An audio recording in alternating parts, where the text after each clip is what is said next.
தூய்மை மிகு நற்கருணைக்கு எல்லா காலமும் ஆராதனையும் புகழும் ஆட்சியும் உண்டாக கடவது. நிலையான புகழுக்குரிய தூய்மை மிகு நற்கருணைக்கு எல்லா காலமும் ஆராதனையும் புகழும் ஆட்சியும் உண்டாக கடவது.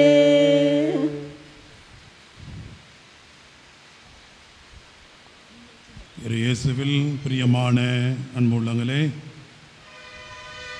நற்கருணை ஆண்டவர் இந்த அற்புதமான பிரசனத்தை இந்த நேரத்திலே பெற்றிருக்கக்கூடிய நாம் ஒவ்வொருவரும் அவரை நம்முடைய உள்ளத்தின் ஆழத்திலே நிறுத்தி மகிழ்ந்து அவரை ஆராதனை செய்வோம், துதிகன மகிமை செய்வோம். ராஜா உம் பிரசன்னம் போதுமையா. ஜபத்தோட்ட ஜெயகீதம் 147வது பக்கம், 147 பாடல் எண். ராஜாவும் பிரசன்னம் போதுமையா, எப்போதும் எனக்கு போதுமையா. எல்லாரும் பாடுவோமா? ராஜாவும் பிரசன்னம் போதுமையா, எப்போதும் எனக்கு போதுமையா. பிரசன்னம் பிரசன்னம் தேவ பிரசன்னம் பிரசன்னம் பிரசன்னம் தேவ பிரசன்னம். சேர்ந்து பாடுவோம். ராஜாவும் பிரசன்னம் போதுமையா, எப்போதும் எனக்கு போதுமையா. உலகமெல்லாம் மாயையா, உம் அன்பன்றே போதுமையா. உலகமெல்லாம் மாயையா, உம் அன்பன்றே போதுமையா. பிரசன்னம் பிரசன்னம் தேவ பிரசன்னம். ஆமென். Praise the Lord. Praise the Lord. கரம் உயர்த்தி சொல்வோம். Praise the Lord. Praise the Lord. Hallelujah. Hallelujah. Hallelujah. Hallelujah. இயேசுவுக்கே புகழ். இயேசுவுக்கே புகழ். இயேசுவுக்கே புகழ். இயேசுவுக்கே புகழ். Praise the Lord. Praise the Lord. Praise the Lord. Praise the Lord. Praise the Lord. Praise the Lord. Praise the Lord. Praise the Lord. இயேசுவே இயேசுவே ஆண்டவரே ஆண்டவரே இயேசுவே இயேசுவே என் தெய்வமே என் தெய்வமே எங்களை ஆசீர்வதியும் என்னை ஆசீர்வதியும். இயேசுவே இயேசுவே தெய்வமே தெய்வமே இயேசுவே இயேசுவே எங்கள் ஆண்டவரே எங்கள் ஆண்டவரே எங்களை ஆசீர்வதியும் எங்களை ஆசீர்வதியும். இயேசுவே இயேசுவே தெய்வமே தெய்வமே இயேசுவே இயேசுவே எம் ஆண்டவரே ஆண்டவரே எங்களை வழிநடத்தும் எங்களை வழிநடத்தும். இயேசுவே இயேசுவே எங்கள் தெய்வமே எங்கள் தெய்வமே இயேசுவே இயேசுவே எங்கள் ஆண்டவரே எங்கள் ஆண்டவரே எங்களை உறுதிப்படுத்தும் எங்களை உறுதிப்படுத்தும். இயேசுவே இயேசுவே ஆண்டவரே ஆண்டவரே இயேசுவே இயேசுவே தெய்வமே தெய்வமே எங்களை வழிநடத்தும் எங்களை வழிநடத்தும். Praise the Lord. Praise the Lord. Praise the Lord. Praise the Lord. Praise the Lord. Praise the Lord. Praise the Lord. Praise the Lord. Praise the Lord. Praise the Lord. Praise the Lord. Praise the Lord. Praise the Lord. கை தட்டி ஆண்டவரை மகிமைப்படுத்துவோமா?